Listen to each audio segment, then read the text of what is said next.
Coopération Mali-Russie. La délégation ministérielle a eu une séance de travail ce matin avec la société russe Rosatom, engagée dans la réalisation de certains grands projets au Mali, notamment dans le domaine de l'énergie. Le point de cette première journée avec nos envoyés spéciaux à Moscou. Les activités de la troisième édition de la Semaine nationale de la réconciliation se sont achevées hier avec la remise d'une enveloppe de 50 millions de francs CFA pour les sinistrés de la région de Koulikoro. Le thème de cette édition était Solidarité et unité nationale autour des victimes des inondations dans l'espace AES. La cérémonie était présidée par le ministre en charge de la réconciliation. La région de Bougouni abrite le tournoi de montée en première division en dames et messieurs. Ce tournoi regroupe les ligues régionales et celles de Bamako. Les temps forts de la cérémonie d'ouverture avec notre envoyé spécial Salif Ouedraogo. Très ravi de vous servir sur ORTM1. Bonsoir et installez-vous confortablement. Nous sommes le mercredi 25 septembre. Le Conseil des ministres s'est réuni en session ordinaire dans sa salle de délibération au palais de Koulouba sous la présidence du colonel Assimi Goïta, président de la transition, chef de l'État. Et je suis en direct avec Ibrahima Djombele. Bonsoir Ibrahima. Bonsoir Awama Kamara. Après examen des points inscrits à l'ordre du jour, le Conseil a adopté des projets de texte assez intéressants et entendu des communications. Avec vous, le résumé des grandes décisions de cette réunion hebdomadaire. Tout à fait. Mesdames et messieurs, bonsoir et nous commençons par le chapitre des mesures législatives et réglementaires. Sur le rapport du ministre de l'administration territoriale et de la décentralisation, le Conseil des ministres a adopté un projet d'ordonnance portant modification de la loi numéro 06 et 023 du 28 juin 2006 relative à la création et à l'administration des villages, fractions et quartiers. Les villages, fractions et quartiers sont des entités administratives de base qui sont régies par la loi numéro 06-023 du 28 juin 2006. Au terme des dispositions de cette loi, chaque village, fraction ou quartier est administré par un chef de village, de fraction ou de quartier assisté d'un conseil qu'il préside. Ce conseil est composé de membres désignés en assemblée générale, des chefs de famille ou leurs délégués. Le mandat du conseil de village, de fraction ou de quartier est fixé à 5 ans. Toutefois, il est possible que les conseillers sortants puissent être reconduits conformément aux dispositions de la loi relative à la création et à l'administration des villages, fractions et quartiers. Le dernier renouvellement des conseils de village, de fractions et de quartiers a eu lieu en 2015. Malgré les différentes tentatives, il n'a pas été possible de procéder au renouvellement général des mandats eu égard au contexte sécuritaire et politique du pays. Cette situation est préjudiciable au fonctionnement normal des entités administratives de base et a eu une incidence négative sur la conduite de la procédure de nomination des chefs de village, de fractions et de quartiers dans laquelle les conseillers interviennent à plusieurs niveaux. Le projet d'ordonnance adopté modifie la loi relative à la création et à l'administration des villages, fractions et quartiers et consacre la suppression du mandat des conseillers du village, de fractions et de quartiers et le remplacement de l'Assemblée générale par un système de désignation et de remplacement automatique en conformité avec nos coutumes et traditions. Et sur le rapport du ministre de la Justice et des Droits de l'Homme, garde des Sceaux, le Conseil des ministres a adopté un projet d'ordonnance portant modification de l'ordonnance numéro 05-014 PRM du 22 mars 2005, modifié portant statut du personnel du cadre des greffes et secrétaire de greffe et parquet. Les greffiers sont des fonctionnaires chargés d'authentifier les actes judiciaires, d'assister les juges ainsi que les formations de jugement et de conserver les documents et registres qui témoignent de l'activité des juridictions. Ils constituent, avec les secrétaires de greffe et parquet, le personnel de greffe et parquet régi par l'ordonnance numéro 05-014 PRM du 22 mars 2005 modifié portant statut du personnel du cadre des greffes et secrétaires des greffes et parquet. Le projet d'ordonnance adopté vise à aligner le diplôme de recrutement des greffiers en chef, fonctionnaires de la catégorie A, sur celui de la fonction publique, l'âge de recrutement et de départ à la retraite des greffiers en chef, des greffiers et des secrétaires de greffe et parquet sur celui de la fonction publique.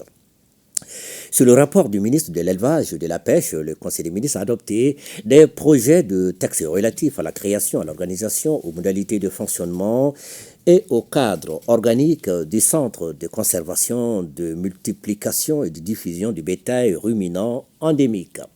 Le Centre de conservation, de multiplication et de diffusion du bétail ruminant endémique de Madina Diassa a été créé par la loi numéro 2013-027 du 9 juillet 2013 pour une durée de 5 ans avec pour mission l'amélioration de la production et de la productivité à travers la conservation, la multiplication, la diffusion et la promotion du bétail ruminant endémique. Au cours de son fonctionnement pendant la durée légale fixée, le centre a enregistré des résultats encourageants et constitué un patrimoine important qu'il convient de pérenniser et de préserver.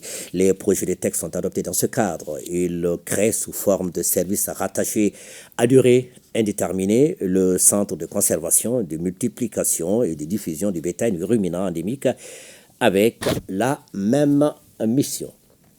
Maintenant, au chapitre des communications, le ministre d'État, ministre de l'administration territoriale et de la décentralisation a informé le Conseil des ministres de la dissolution des conseils communaux des communes rurales de Konsiga, région de Kaye, de Koula, de Baguineda-Kan et de Kambila, région de Koulikoro.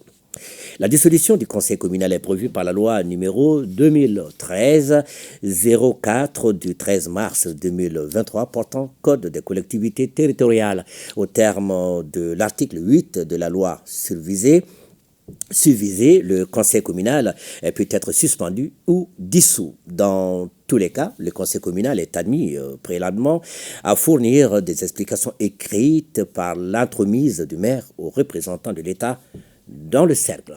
Les conseils communaux des communes rurales de Konsiga, région de Kaye, de Koula, de Baguineda-Kan et de Kambila, région de Koulikoro, se caractérisent depuis un certain temps par des dysfonctionnements et des violations de la loi. Face à ces situations de fautes graves de gestion administrative, des demandes d'explication ont été adressées aux conseils communaux concernés et conformément à la loi. Les dissolutions sont proposées à l'effet de mettre fin aux dérives constatées. Le ministre de l'Enseignement supérieur et de la Recherche scientifique a informé le Conseil des ministres de la participation du Mali au 11e Forum mondial du développement technologique Technoprom 2024 en Russie.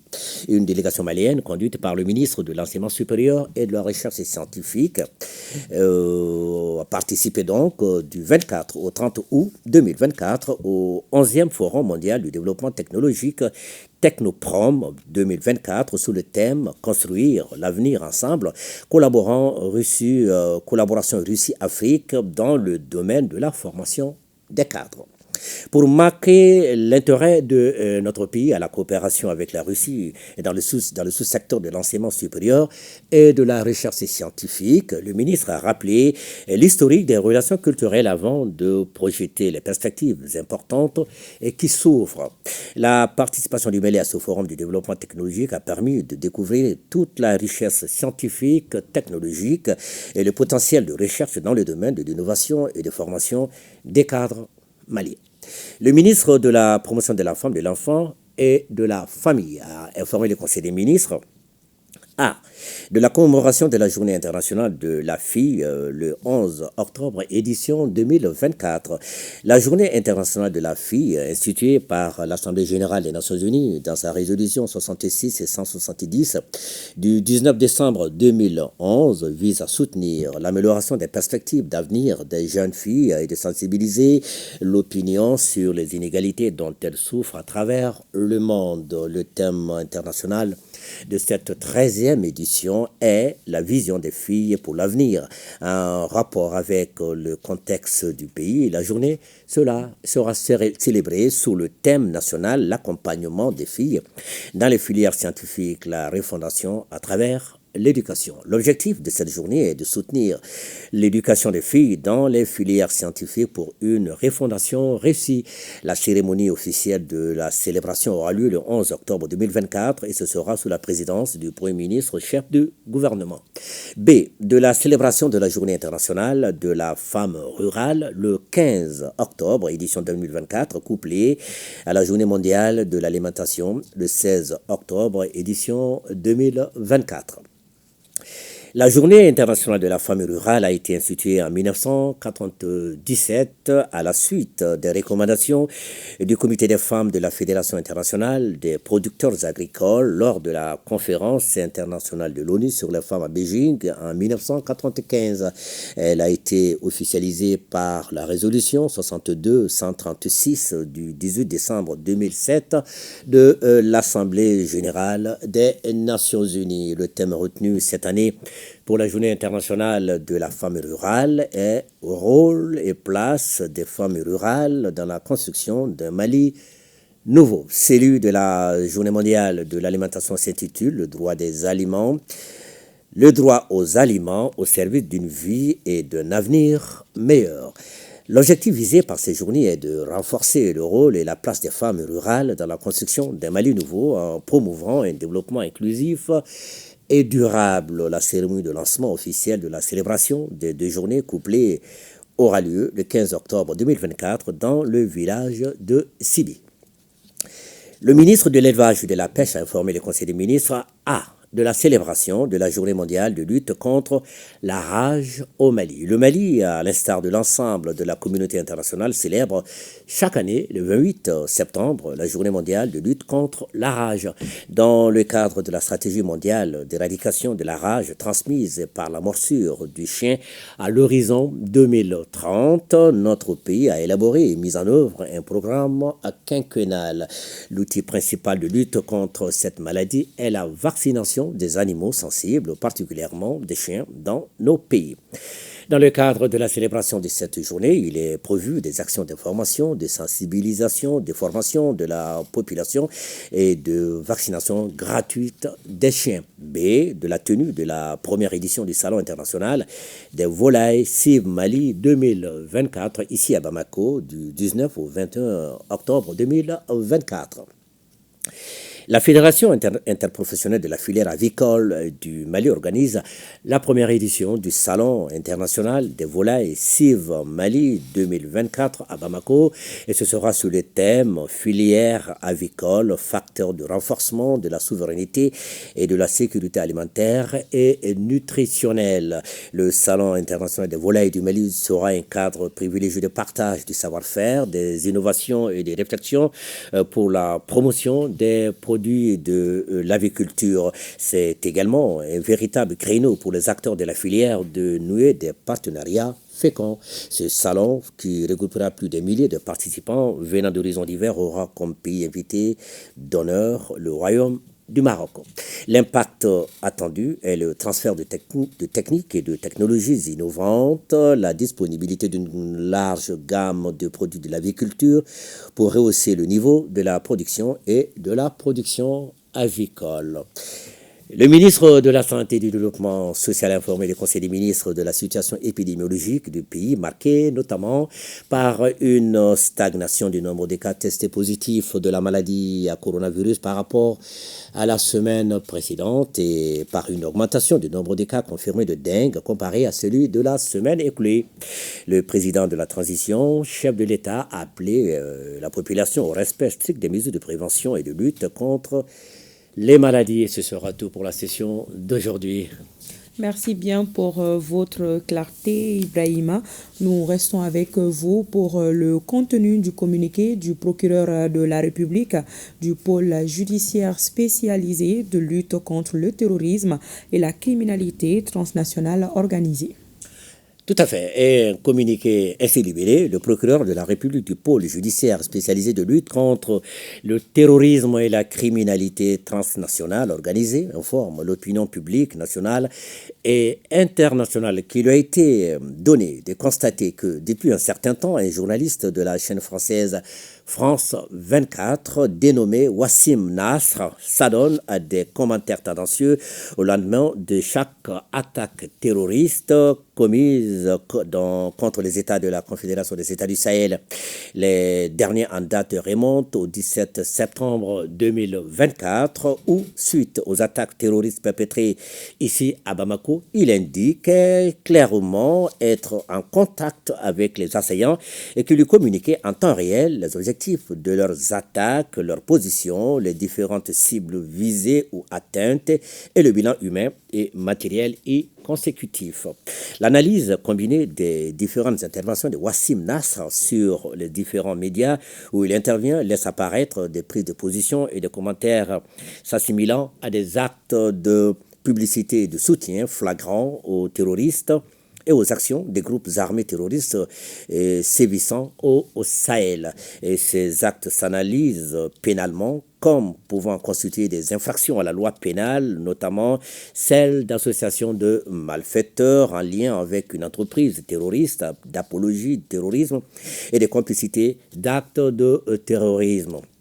C'est pourquoi le procureur de la République du pôle judiciaire spécialisé de lutte contre le terrorisme et la criminalité transnationale organisée a décidé de l'ouverture d'une enquête contre Wassim Nasr et tous autres auteurs, co-auteurs et complices des chefs des faits d'association de malfaiteurs en lien avec une entreprise terroriste, d'apologie du terrorisme et des complicités d'actes de terrorisme ci-dessus spécifiés afin qu'ils répondent de leurs actes devant la justice. Le procureur de la République du pôle judiciaire spécialisé de lutte contre le terrorisme et la criminalité transnationale organisée, tout en saluant le professionnalisme et la bravoure des forces de défense et de sécurité de la Confédération des États du Sahel, rassure l'opinion qu'une enquête diligente sera menée pour faire toute la lumière sur ces faits graves et mettre leurs auteurs, commanditaires et complices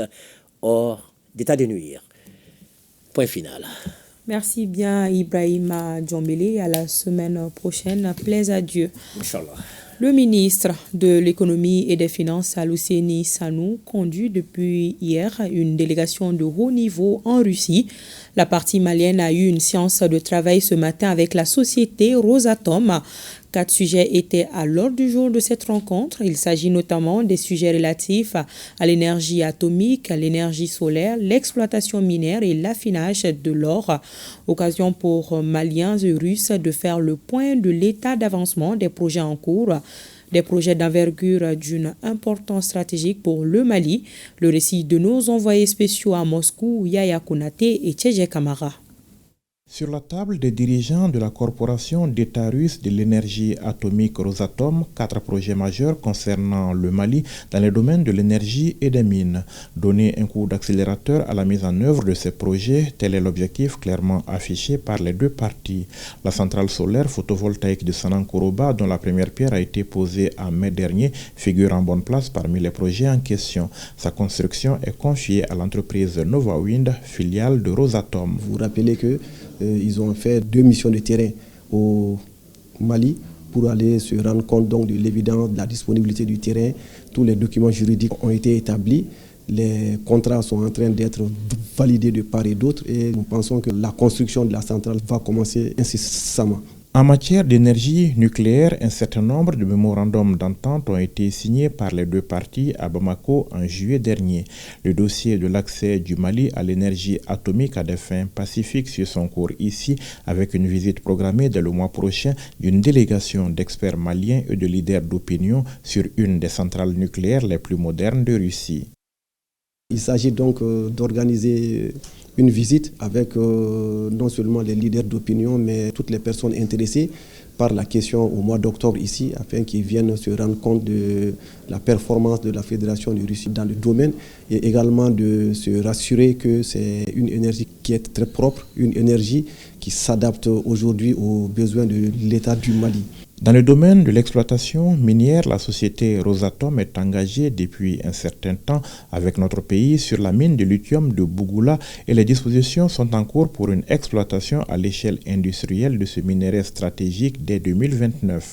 Nous avons donné tous les documents juridiques, l'outil de de faisabilité est en cours et je pense que dans les 24 mois, l'unité pourra commencer la première production de lithium au Mali. Et pour aider le Mali à mieux profiter de sa production aurifère, il est prévu la construction dans notre pays d'une unité d'affinage, un projet qui intéresse particulièrement la société Rosatom. Dans le dispositif global que nous mettons en place, nous avons nécessairement besoin donc de contrôler, de surveiller toute la production, l'exportation d'or. Et pour ce faire, la Fédération de Russie a une grande capacité et nous avons échangé avec la société donc, Rosatom et nous avons révisité le calendrier de mise en œuvre de cette unité pour pouvoir permettre au Mali, dans un partenariat gagnant-gagnant, de travailler avec la Fédération de Russie dans ce secteur. À noter que 4 membres du gouvernement ainsi que leurs collaborateurs, des représentants de la présidence de la transition et du CNT composent la délégation malienne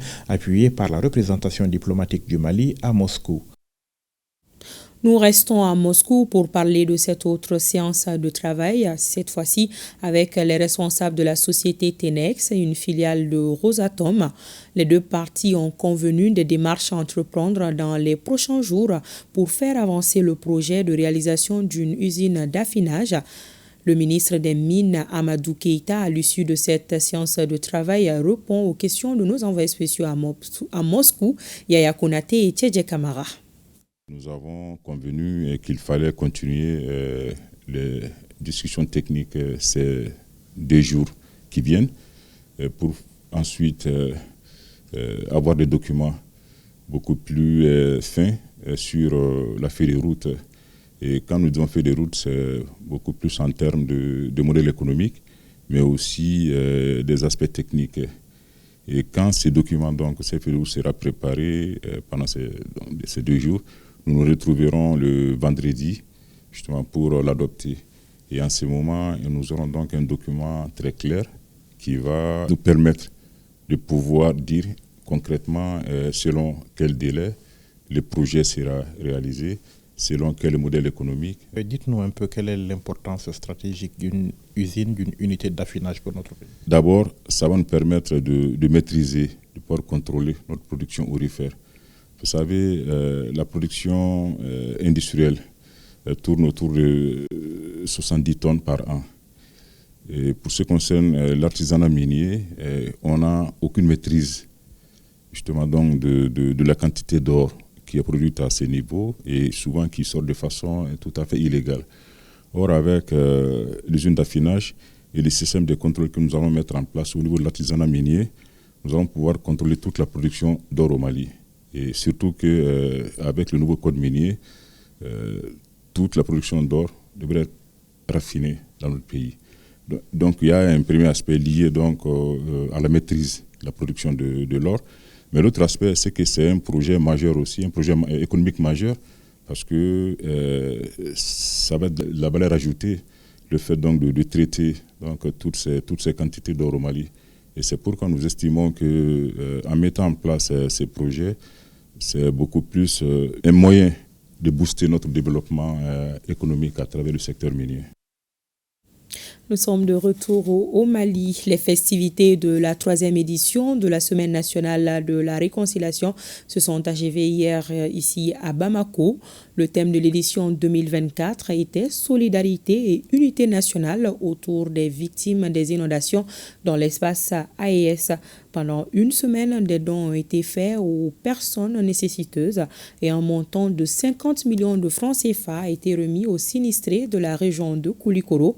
La cérémonie de clôture était présidée par le ministre en charge de la réconciliation. Le reportage de Tchemoro Konati.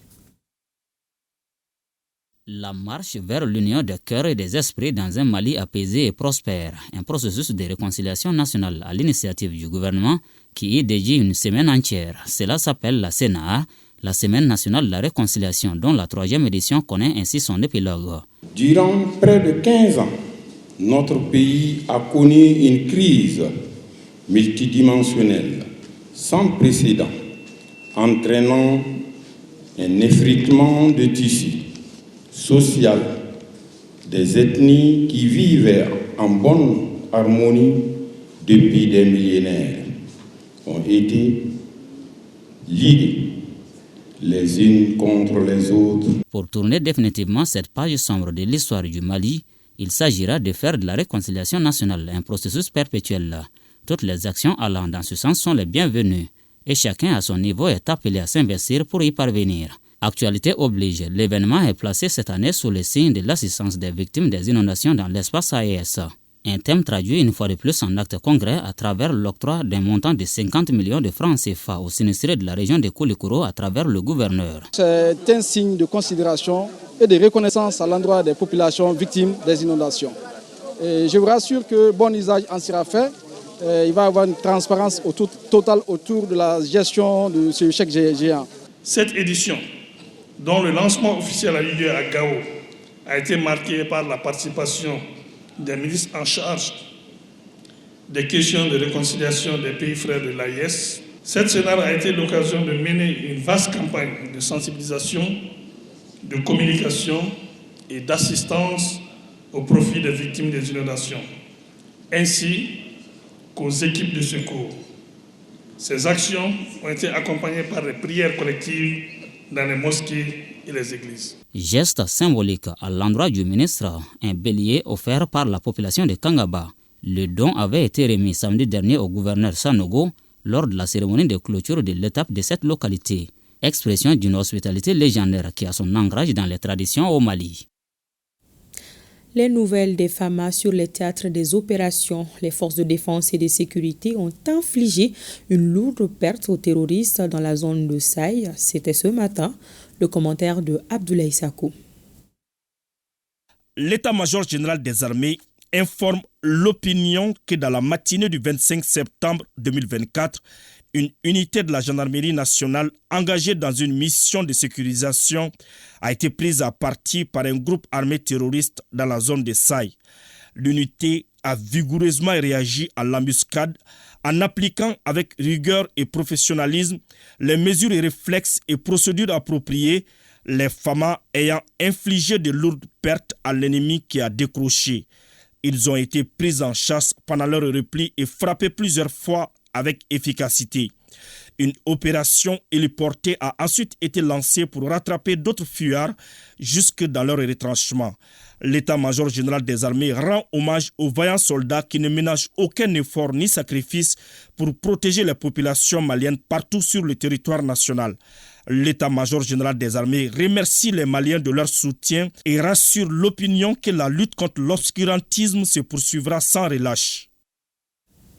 Et suite à l'attaque des groupes armés terroristes contre l'école de gendarmerie de Faladje, le groupement des Donzo, les centrales syndicales CDTM, CMT et CSTM, l'association ASIMIC, le Forum des organisations de la société civile, le syndicat national des pharmaciens du Mali, l'Union pour le Mali et l'association des gendarmes retraités de la promotion 1980 condamnent cette attaque terroriste et saluent le professionnalisme des forces de défense et de sécurité.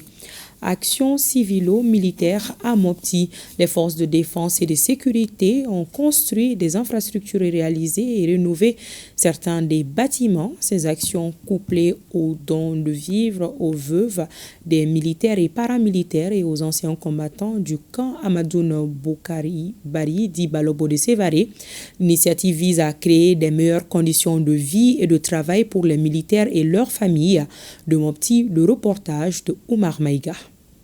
Dans le cadre des festivités commémoratives du 22 septembre 2024, date anniversaire de l'indépendance du Mali, le gouverneur de la région de Mopti a, à travers le bureau du service social des armées, offert 3 tonnes de mil aux veuves des militaires et paramilitaires, ainsi qu'aux anciens combattants du camp Amadoun Boukari Bari d'Ibalobo de Sévaré. Un élan de solidarité soutenu par le commandant de la région militaire numéro 6, le colonel Pascal Berthet, qui a offert 3 bœufs aux bénéficiaires. Cette présente cérémonie, certes modeste, mais pleine de signification, est d'une part de procéder à la remise des dons à nos anciens combattants, nos veuves, d'autre part à remettre symboliquement les infrastructures rénovées aux différents bénéficiaires. Le clou de l'événement sera la pose de la première pierre d'un nouveau régiment pour le 62e régiment d'infanterie. L'inauguration des infrastructures entièrement rénovées avec le soutien moral et financier du commandant du poste de commandement interarmées, théâtre centre de l'opération Maliko a été le deuxième axe fort des activités. Il s'agit entre autres de la rénovation des toilettes mixtes pour les militaires et leurs familles, la construction d'une toilette moderne pour le personnel féminin, la réhabilitation de l'ancien PC du G5 Sahel qui abrite désormais le 63e régiment blindé, la rénovation du château d'eau de Sangaré-Bougou, la réalisation de 60 lampadaires solaires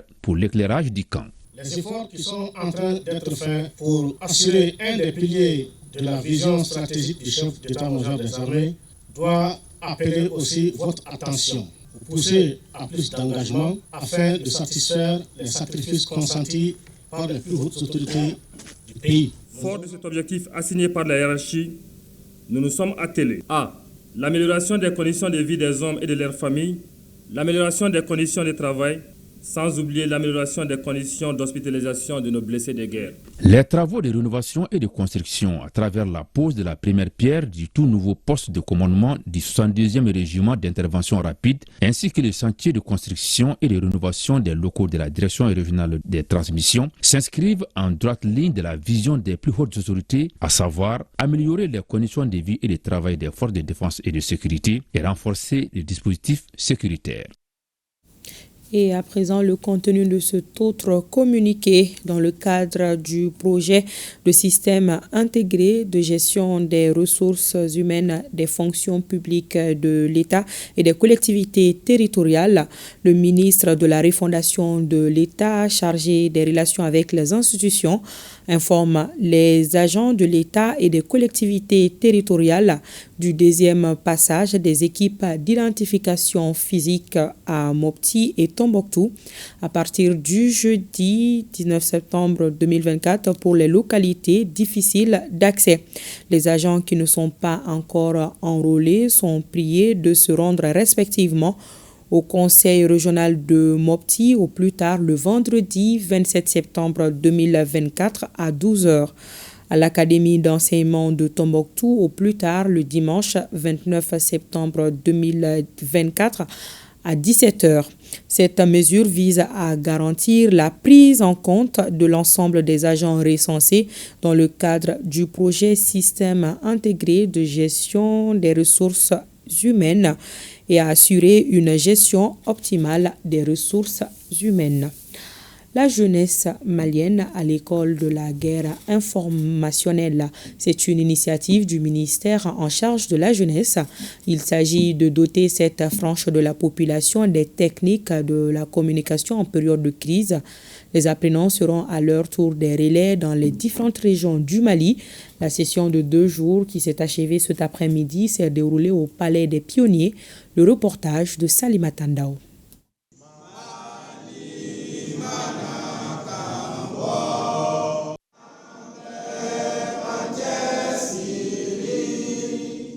Ces jeunes répondent présents à l'appel du Mali.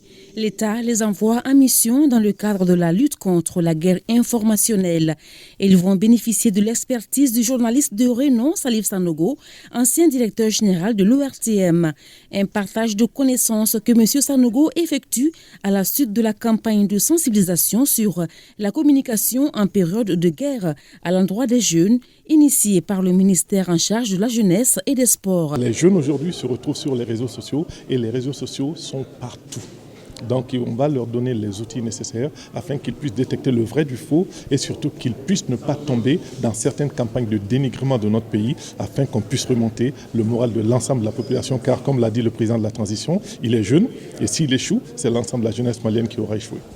Le Palais des Pionniers, une deuxième maison pour les jeunes, sert de cadre à cette session d'apprentissage. L'objectif, c'est de parvenir à façonner un jeune malien capable d'être engagé volontairement sur les chantiers du développement. Le ministère en charge de la jeunesse et des sports est conscient des enjeux de cette guerre informationnelle. Cette formation va leur permettre de sensibiliser d'autres jeunes sur la désinformation parce que nous savons que nous traversons une période très difficile. Une guerre informationnelle, il faut la gagner. Et il faut suffisamment outiller la jeunesse malienne à faire face à cette guerre informationnelle. Faire comprendre à la jeunesse qu'il est important que nous connaissons ce que nous partageons sur les réseaux sociaux. L'hymne de la jeunesse malienne exécuté et ses 100 jeunes représentant 14 régions et le district de Bamako entament la session de 2 jours. La session ordinaire des évêques du Mali s'ouvre bientôt à Bamako. C'est un rendez-vous qui décline le programme annuel des activités à mener au compte de l'Église pendant l'année. À cette occasion, le ministre des Affaires religieuses, du culte et des coutumes s'est rendu à l'archevêché de Bamako pour exprimer le soutien et l'accompagnement du gouvernement à l'Église. Le reportage de Batraouri. Le ministre des Affaires religieuses, du culte et des coutumes très tôt à l'archevêché de Bamako pour donner le top départ de la première session ordinaire annuelle des évêques. Cet événement est d'une importance capitale pour la conférence épiscopale. Nous commençons l'année pastorale avec cette session. C'est l'occasion pour nous de programmer un peu comment nous allons passer cette année au niveau de l'Église bien sûr, mais toute l'attention que nous devons aussi envers notre pays, le Mali.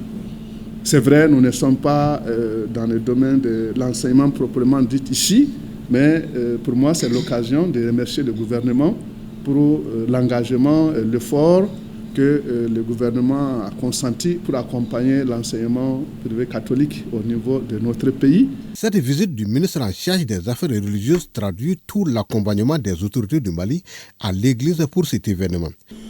Le Mali est un et indivisible dans tout ce que nous entreprenons. Bien que nous soyons dans nos idées différentes avec nos religions, mais nous sommes les mêmes dans la foi. Nous sommes les mêmes dans la reconnaissance d'un être supérieur qui est le Seigneur. Vous avez la reconnaissance de l'ensemble des Maliens par rapport à tout ce que vous faites. Lors des travaux, des prières seront faites pour les victimes des événements douloureux que traverse notre pays.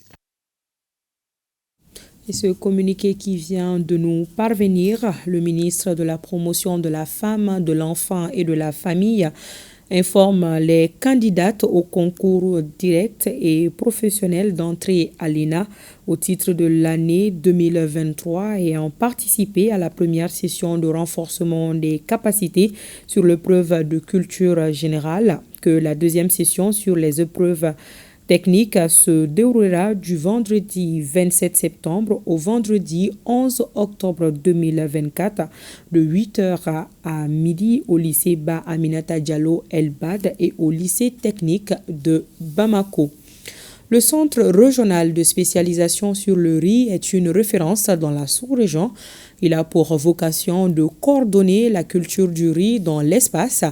Les chercheurs et autres spécialistes de la filière étaient réunis à Bamako pour un exercice de planification des activités et projets. La cérémonie était présidée par le ministre de l'Agriculture. Le reportage de Agibou Koulibaly. Le Centre régional de spécialisation sur le riz joue un rôle crucial dans le développement des chaînes de valeur rizicoles en Afrique de l'Ouest et au Sahel. C'est pourquoi la réunion de planification régionale à Bamako est d'une importance capitale pour les 13 pays invités. Le premier responsable de l'UIR et le coordinateur national du programme de résilience du système alimentaire au Mali mettent l'accent sur l'importance de la recherche collaborative. Environ 40% de la production de riz dans les 15 principaux pays producteurs d'Afrique dépendent de la pluie comme seule source d'eau, la rendant ainsi vulnérable aux variabilités et changements climatiques. Le PRSA a également choisi le riz parmi les cultures qu'il soutient. Nous agissons donc dans la distribution des nouvelles variétés productives, la facilitation de l'accès aux engrais, l'appui à la mécanisation du travail du sol et du post-récolte. Les participants sont appelés à identifier les thématiques clés de recherche et à élaborer des propositions de recherche approfondies lors de cette session. Sachant que notre région dispose d'un énorme potentiel pour la production du riz, la plupart des États se sont dotés de plans stratégiques et opérationnels de développement de la chaîne de valeur riz pour parvenir à l'autosuffisance alimentaire en riz. En guise de rappel, le Centre national de spécialisation sur le riz a été un des premiers centres établis à la faveur du programme de productivité en Afrique de l'Ouest pour la mise en œuvre de la composante 1 de ce projet ouest-africain afin de gérer le portefeuille scientifique et coordonner toutes les activités de recherche sur le riz dans la sous-région. À l'issue de 3 jours de travaux, les participants vont établir un plan d'action efficace pour soutenir le développement et l'adoption de nouvelles technologies, y compris des variétés végétales à haut rendement et résilientes au changement climatique. 3e session de la délégation spéciale de la mairie du district. Les administrateurs font le point d'exécution des activités réalisées, notamment dans le domaine de l'assainissement et la mobilisation des recettes. Un exercice qui permet à ces derniers de faire des projections afin de répondre aux attentes des autorités de la transition. Le reportage de Boubacar Bablentouri.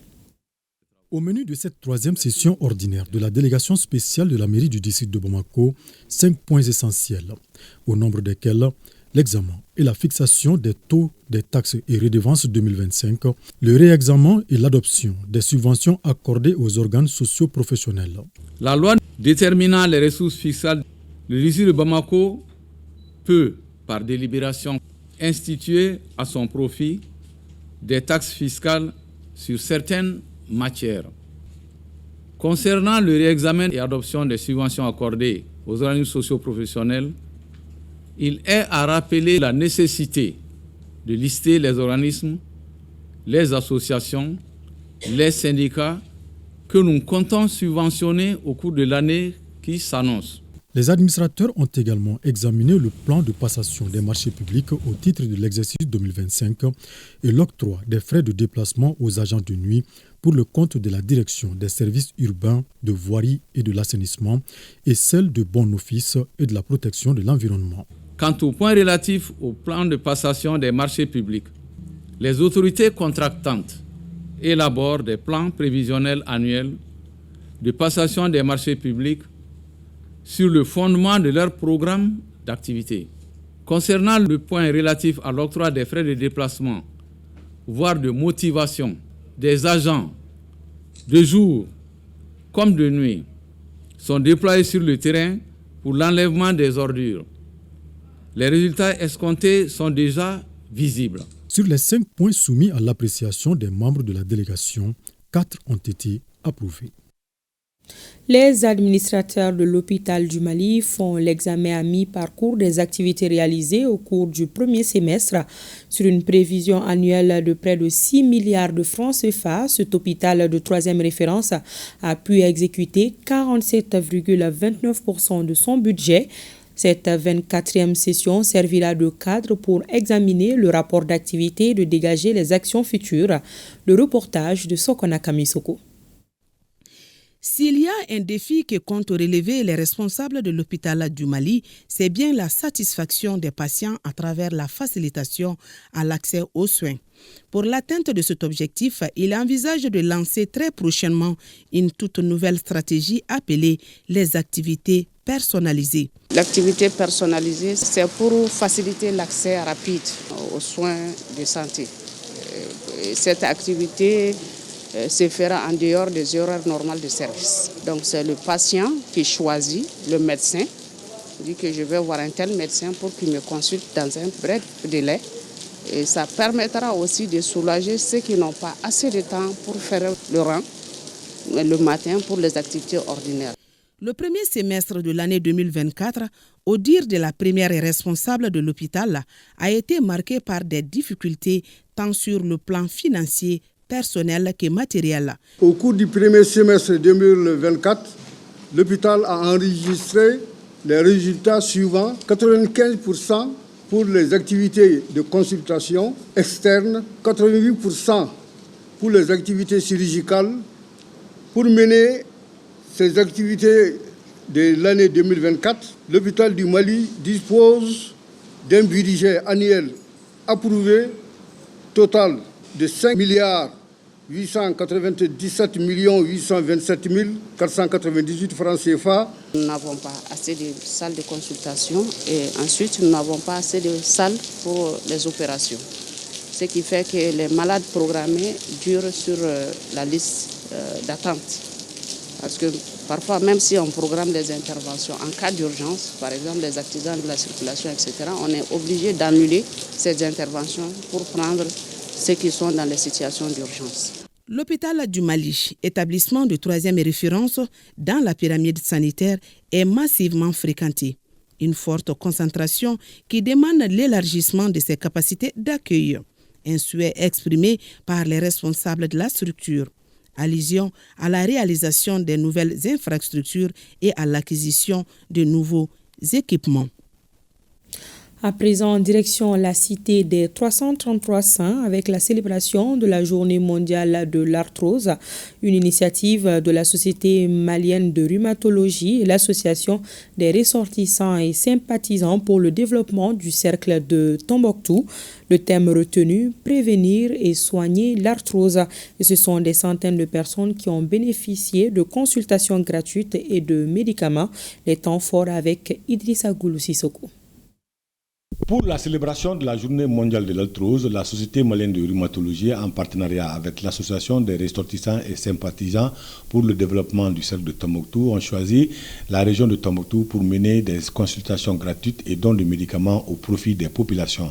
La RDCT, organisation au service du bien-être des populations de son cercle, voire de sa région, est pleinement engagée dans le développement social et économique. Nous croyons fermement au principe du don de soi au profit des communautés et encourageons l'engagement citoyen et désintéressé pour toutes les causes nobles. Chaque 17 septembre est célébrée la journée mondiale de l'arthrose. Le thème retenu est prévenir et soigner l'arthrose. L'arthrose qui nous réunit aujourd'hui est la maladie articulaire la plus fréquente avec une prévalence de 35 à 55% chez les personnes âgées. Elle constitue d'ailleurs 56,3% des affections rhumatologiques vues au point G. C'est une maladie multifactorielle, très souvent à l'origine d'incapacités fonctionnelles. L'organisation de la journée mondiale de l'arthrose à Tombouctou rend un double service. Votre venue à Tombouctou est un geste de solidarité inédite, un acte patriotique qui a conduit plusieurs spécialités à venir faire face à des besoins accrus en soins de santé, mais aussi et surtout des formations continues. La journée a été marquée par des conférences sur la rhumatologie, arthrose et sa prise en charge, la neurologie, la médecine psychiatrique et la gynécologie. Les responsables du projet DEFI font le bilan de 4 ans d'activité. Entendez par DEFI éducation des filles. Parmi les acquis, la scolarisation de plus de 60 000 personnes, la réalisation de 78 émissions radiophoniques, la formation de 48 groupes d'écoute dans les 4 régions. Les résultats partagés à Ségou lors d'une rencontre bilan regroupant les parties prenantes. Le projet DEFI, basé sur l'accès des jeunes filles et garçons à l'école, est financé par Affaires mondiales Canada à plus de 600 millions de francs CFA. Le reportage de Amidou Diallo et Bassi Traori. Après 4 ans de mise en œuvre, l'heure est à la capitalisation du projet DEFI, éducation des filles au Mali. Par cette rencontre bilan, les parties prenantes du projet partagent les résultats obtenus. Nous avons collaboré avec 8 stations radio. Au total, on avait demandé aux radios de produire 78 émissions par radio pendant les 4 années. Et ce résultat a été atteint avec satisfaction. Et également, nous avons mis en place 48 groupes d'écoute communautaire dans toutes ces zones d'intervention. Globalement, nous sommes à 98% du taux vraiment de réalisation de nos émissions. Intervenu dans les régions de Ségou, Mopti, Tombouctou et Gao, le projet DEFI a pu toucher plus de 60 000 personnes pour une plus grande intégration des jeunes filles et garçons à l'école. Le projet DEFI a apporté beaucoup de fruits. Vraiment, ça nous a beaucoup aidé, nous, en tant que femmes, dans la commune, dans l'éducation des enfants. Grâce au projet, les enfants ont réintégré l'école. Et actuellement, nous avions des salles de classe qui ne suffisent même pas parce que les enfants sont venus d'ailleurs et les classes sont débordées. Nous souhaitons quand même que le projet ait une continuité. A précisé que le projet DEFI a été exécuté par le consortium EI Alinea CRS sous la responsabilité de RRI sur le financement des Affaires mondiales Canada à plus de 600 millions de francs CFA. Abdou Djabi est le président du bureau communal de la Fédération nationale des orpailleurs à Dabia. Il dirige un bureau consensuel de 150 membres pour un mandat de 5 ans. Son combat, la réglementation de l'orpaillage dans la localité. Le bureau a été présenté la semaine dernière aux membres du bureau national. Nos envoyés spéciaux sont Tchemoko Konaté et Abdoulaye Diarra. Dabia, un chef-lieu de commune, une zone d'exploitation minière par excellence dans le cercle de Kenyeba. Dans cette commune est désormais représentée la Fédération nationale des orpailleurs du Mali, un bureau fort de 150 membres dirigé par Abdou Djabi. Sa priorité, la réorganisation du secteur à travers une lutte implacable contre l'injustice.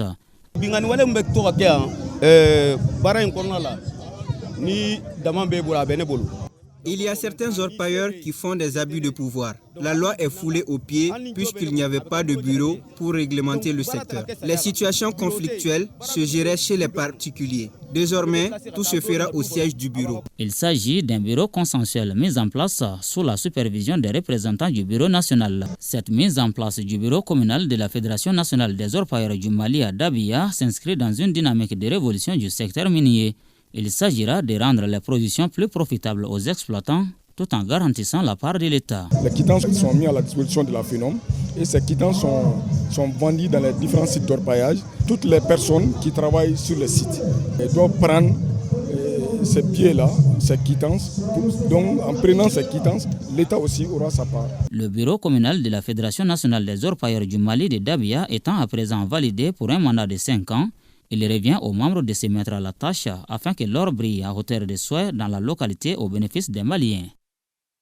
Fin à Kidal des activités de la première édition de la semaine sportive et culturelle, une initiative de la station régionale ORTM de Kidal. Pendant 3 jours, le stade municipal draine des milliers de personnes. Un coup d'essai qui aura été un coup de maître, nous dit Idrissa Djibrila Maïga. La fin de la semaine sportive et culturelle de l'ORTM Kidal a été sanctionnée par l'hymne national du Mali, le discours des parrains de la semaine, la remise des attestations de reconnaissance aux associations et mouvements féminins, la remise des prix pour les différentes disciplines en compétition. 19 prix ont été octroyés. En ma qualité de parrain de l'événement, je tiens à exprimer très sincèrement mon entière satisfaction. Et c'est une semaine qui a été dédiée au soutien aux femmes. Dédiée par qui? Dédiée par la population de Kidal, en majorité la jeunesse. Cette dernière journée a été une totale réussite sur toute la ligne, car chacun y voit son compte. Merci pour votre soutien sans faille, sans lequel cette belle page de l'histoire de la région de Kidal ne serait pas écrite.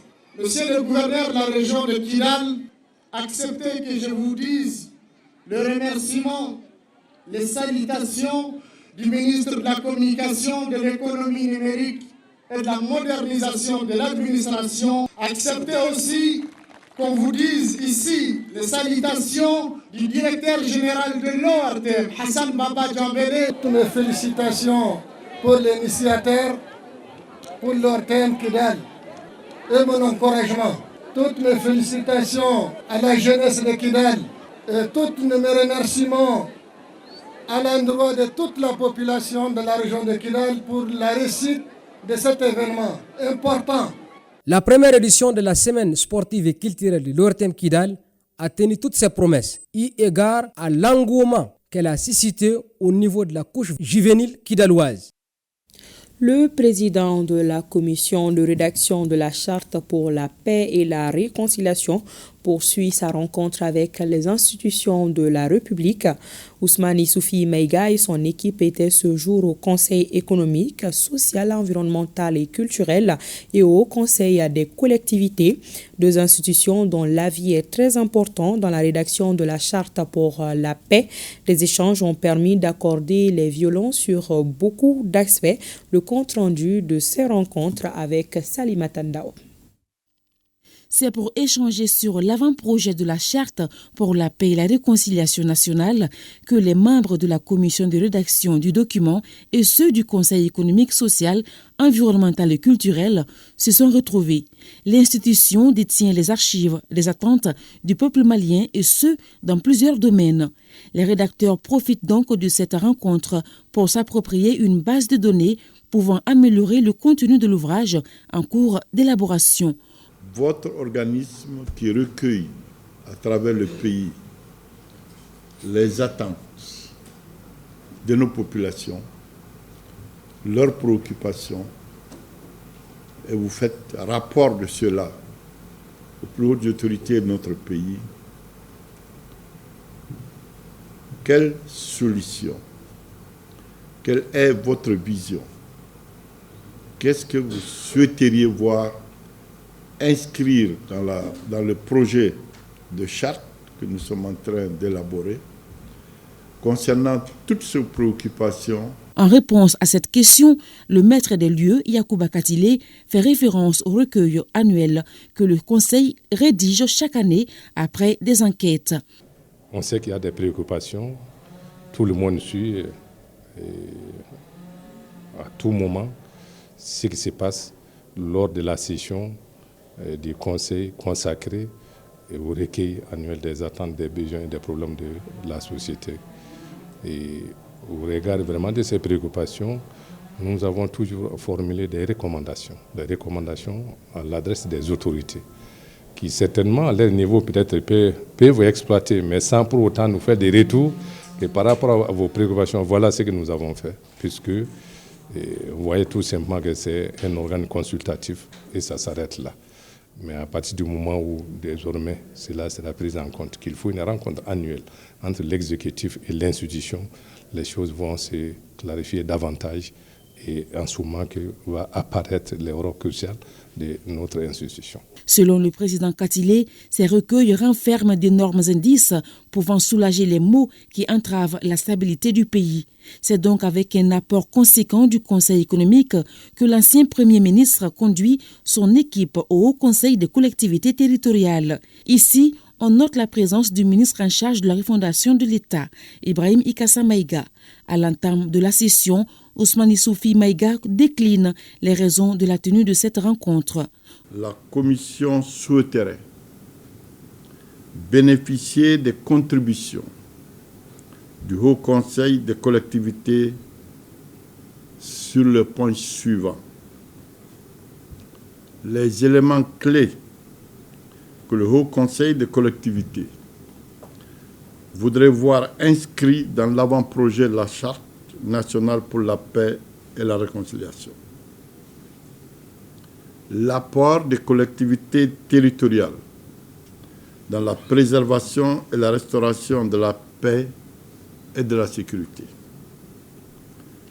Les initiatives prises ou envisagées pour l'apaisement du climat politique et social. Le Haut Conseil des collectivités, après une rencontre à l'interne sur l'avant-projet, a dressé une liste de propositions. Elle concerne entre autres la diligence de l'opérationnalisation des nouvelles régions dans la perspective des futures élections, la forte implication du citoyen dans la sécurité collective et individuelle et le développement de l'esprit de civisme et de patriotisme chez tous les citoyens. L'exercice en valait la peine.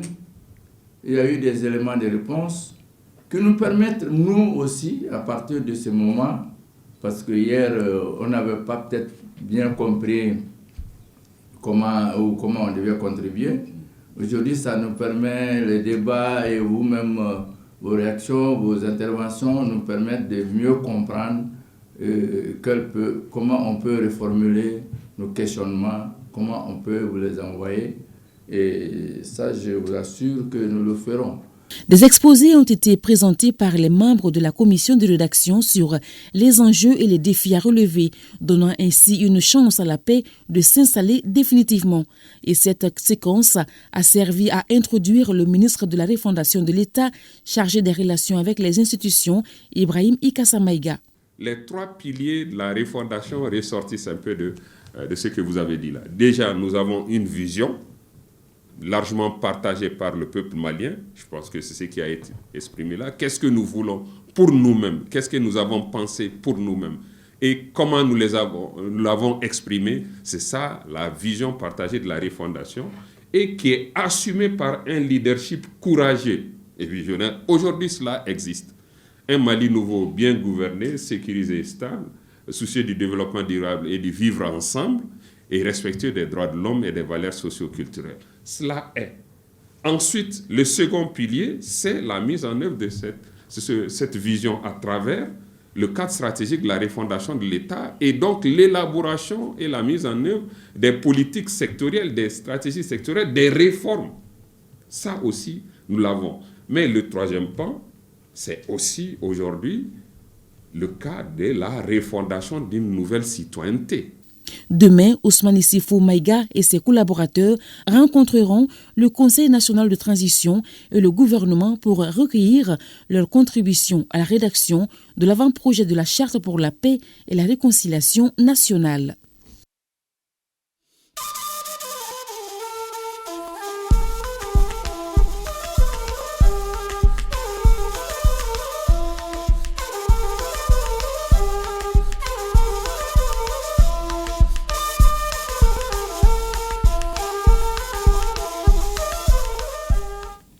Et nous entamons cette page spéciale AES par le Burkina Faso.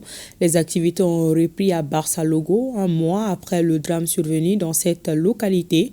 Une délégation conduite par le ministre en charge de l'action humanitaire et le chef d'état-major général des armées s'est rendue hier à Barça-Logo.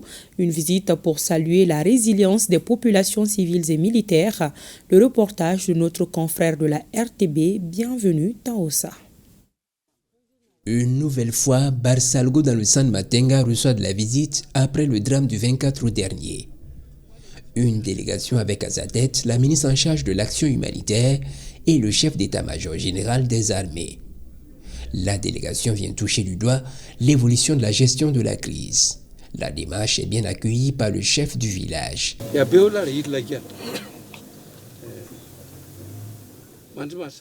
Cette démarche nous réjouit énormément. Elle nous soulage, nous avons l'esprit tranquille. Barça-Logo est un modèle de résilience et les autorités se félicitent du courage et du patriotisme de ses habitants. Ces échanges visent à faire le point de leurs besoins prioritaires pour y apporter réponse. La ville a repris son cours normal parce que le 26, on n'avait pratiquement personne dans la rue. Mais ça montre la résilience de la population de Barça-Logo que nous saluons du reste. Plusieurs préoccupations sont exprimées. Elles concernent entre autres l'urgence humanitaire, le besoin à l'éducation et l'appui à la formation professionnelle. Au nombre de ces défis, je voudrais citer la scolarisation des enfants de Barça-Logo en général, mais des orphelins en particulier, la formation des jeunes et des femmes, l'ouverture de la route Barça-Logo, Kaya pour permettre la reprise des activités commerciales et également l'approvisionnement de l'hôpital en médicaments et également faciliter les évacuations sanitaires. Les populations dénoncent par ailleurs l'absence de certains services techniques. Elles réclament le retour de la police, de la gendarmerie et des instituteurs. Ici, au détachement militaire de Barça-Logo, la hiérarchie réitère ses félicitations et encouragements pour les efforts menés, mais appelle les hommes à la remobilisation pour plus de résultats. Ce sont des mots d'encouragement de la part du chef suprême des armées, au nom duquel nous sommes là, qui vous félicite pour ce que vous faites. Barça-Logo réaffirme son soutien au chef de l'État et à la dynamique de reconquête du territoire national. Et pour y parvenir, cette délégation prône notamment la solidarité et la dénonciation de tout fait suspect. Nous restons au pays des hommes intègres. Le ministre d'État en charge de la fonction publique, Bazoum Mambazi, accompagné de son collègue, le ministre d'État en charge de la Défense, s'est rendu au camp Sangoulé, Lamizana. Et c'est pour encourager le personnel des services de santé actuellement en charge des examens médicaux des élèves admissibles au concours paramilitaire, à savoir la douane, la garde de sécurité pénitentiaire et les eaux et forêts. Retour sur les temps forts de cette visite avec Bernard Kombilem et Moussaki. face aux responsables militaires du camp Sangoulé-Lamizana, 2 membres du gouvernement, le ministre d'État en charge de la fonction publique et celui en charge de la défense. Sur la table des échanges, les examens médicaux des élèves admis aux différents concours paramilitaires, la douane, la garde de sécurité pénitentiaire et les élèves des eaux et forêts. Après ces échanges, place à la visite des différents services de santé du camp militaire pour constater l'effectivité de l'opération et encourager le personnel. Nous voulons de la ressource humaine de qualité pour servir l'État. Et de ce point de vue, il faudrait que dans tous nos comportements, nous intégrons ça afin d'apaiser le climat social, apaiser la jeunesse, permettre à tout un chacun de savoir que c'est un travail qui est fait pour la bonne gouvernance, la transparence. On a les résultats normaux à bon terme et puis bon, aussi on a été vraiment honoré par cette visite. Si des collègues viennent pour remarquer et vous faire des éloges là-dessus, ça encourage le personnel. Ça nous a permis de visiter les différentes cliniques pour voir qu'est-ce qui est disponible, comment ils font les efforts qu'ils font, comment est-ce que le personnel sur place se surpasse. Après le camp Sangoulé-Lamizana, le ministre d'État en charge de la fonction publique est à l'état-major de l'armée de l'air. L'objectif de cette visite, c'est de toucher du doigt les réalités, de sorte qu'on puisse expliquer à l'ensemble des acteurs, que ce soit au niveau des concours, à l'ensemble des jeunes qui prennent part au concours, que l'organisation d'un concours, ce n'est pas une mince affaire. Vous comprendrez bien aujourd'hui que malgré que certaines zones sont inaccessibles, c'est par leur appui que des sujets arrivent à atteindre ces régions pour la composition. Cette visite permet aux 2 ministres de voir et d'apprécier la capacité opérationnelle de l'armée de l'air à travers ces différents avions. Présentement, nous sommes au Niger. Le Premier ministre de l'Économie et des Finances, Ali Mahaman Lamine Zen, a reçu en audience nonce apostolique, non moins ambassadeur du Saint-Siège au Burkina Faso et au Niger, Michel Croti. L'archevêque est en effet en fin de mission. Il est allé présenter ses civilités au Premier ministre Mahmoudou Idrissa Maïga et Ousmane Sani Abdou pour le compte-rendu. Monseigneur Michael Croti, archevêque titulaire, nonce apostolique, c'est-à-dire représentant diplomatique du pape, accrédité auprès du Burkina Faso et du Niger, ou tout simplement ambassadeur du Vatican, est en fin de mission dans nos 2 pays. Il est allé à cet effet présenter ses civilités au Premier ministre, ministre de l'Économie et des Finances, Ali Mahaman Lamine Zen. À la fin de l'émission, je profite de l'occasion pour saluer les autorités nigériennes, pour remercier aussi la période de mon mandat depuis 4 ans, et aussi de porter la salutation du pape François, d'assurer les autorités nigériennes de le soutien spirituel du pape François pour le peuple nigérien, et pour aussi assurer la bonne coopération de l'Église catholique locale à profit de tous les Nigériens. Donc c'est une occasion pour remercier le Premier ministre pour toute cette bonne coopération, et de ma part personnelle aussi au nom du pape François. En effet, l'archevêque Michael Croti séjournait au Niger depuis quelques jours, où il avait présidé une cérémonie d'ordination à Niamey. La souveraineté des États en droit international et l'instrumentalisation des droits de l'homme à cas de l'Alliance des États du Sahel. C'est l'intitulé d'une étude de recherche menée par 3 doctorants burkinabés, maliens et nigériens. Les résultats de la thèse ont été présentés à Niamey au Niger devant les autorités du CNSP. L'un des doctorants, notre compatriote Amadou Bouridjal, revient ici sur quelques résultats des recherches au profit de l'AES. Il est au micro de nos confrères du Niger. Les résultats de cette recherche ont porté sur plusieurs points. D'abord, le principe de la souveraineté des États en droit international. Ce principe de la souveraineté des États en droit international, en se conformant à la Charte des Nations Unies, particulièrement les dispositions de cette charte, paragraphe 1 et paragraphe 7 de l'article 2, la Charte des Nations Unies garantit non seulement l'égalité des États, y compris aussi la non-ingérence dans les affaires intérieures des États. En essayant de faire une addition de ce qui se passe au jour d'aujourd'hui dans les États du Sahel, particulièrement dans les États de l'Alliance du Sahel, on se demande encore une fois où est le droit international. Pourquoi? Parce que ces principes au jour d'aujourd'hui font l'objet de violations. Par qui? Par des acteurs non étatiques qui viennent dans des cadres d'appui, de soutien et de protection de la paix et de la sécurité internationale. L'autre aspect, sur les résultats de cette recherche, ont également porté sur les conséquences de ces ingérences.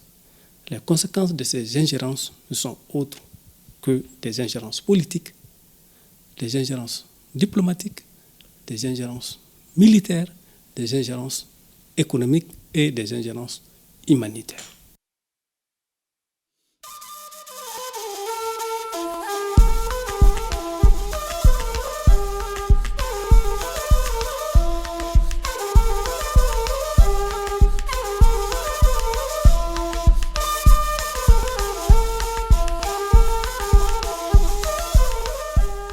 Nous terminons ce journal avec du sport et je vous amène dans la capitale du Bani Monotier. On parle de basketball avec le coup d'envoi du tournoi de montée en première division en dames et messieurs. Voyons les temps forts de la cérémonie d'ouverture qui s'est déroulée hier en présence du gouverneur de la région avec Salif Ouedraogo. Je déclare ouvert le tournoi Interligue 2024 de montée en première division organisé par la Fédération malienne de basketball à Bougouni. C'est le chef de l'exécutif régional qui a procédé à ce lancement du tournoi de montée en première division dans un stade chauffé à bloc. Les 9 délégations sont dans cette ambition festive en défilant à tour de rôle, ovationnés par un public connaisseur. Cette compétition est un espace de brassage pour la famille de la balle au panier. Ce championnat est l'une des activités élites de la FMBB. S'inscrit en droite ligne dans sa politique de développement du basketball, à savoir faire de la pratique de ces sports le socle de la cohésion sociale, le maintien de la paix et un moyen de lutte contre la pauvreté et la déperdition des jeunes. Une véritable école de vie. L'Interligue, en plus d'assurer la montée en première division des 2 premières équipes féminines et masculines, permet aussi de donner plus de compétition aux équipes régionales, de détecter de nouveaux talents qui vont servir les équipes nationales pour plus de trophées pour le Mali, d'assurer un brassage culturel entre les différents jeunes venant d'horizons différents. Pour les autorités, ce genre d'événement va permettre de booster le sport dans la région de Bougouni. En demandant à la Fédération malienne de basketball de nous confier l'organisation de cette Interligue 2024 de montée en première division, nous avons voulu relancer la pratique de la balle au panier dans notre région, afin d'avoir des équipes compétitives dames et garçons pour l'année prochaine.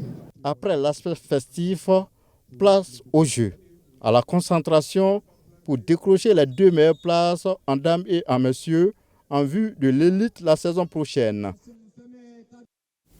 C'est la fin de cette édition. Merci de l'avoir suivi. À demain, plaise à Dieu. Bonsoir.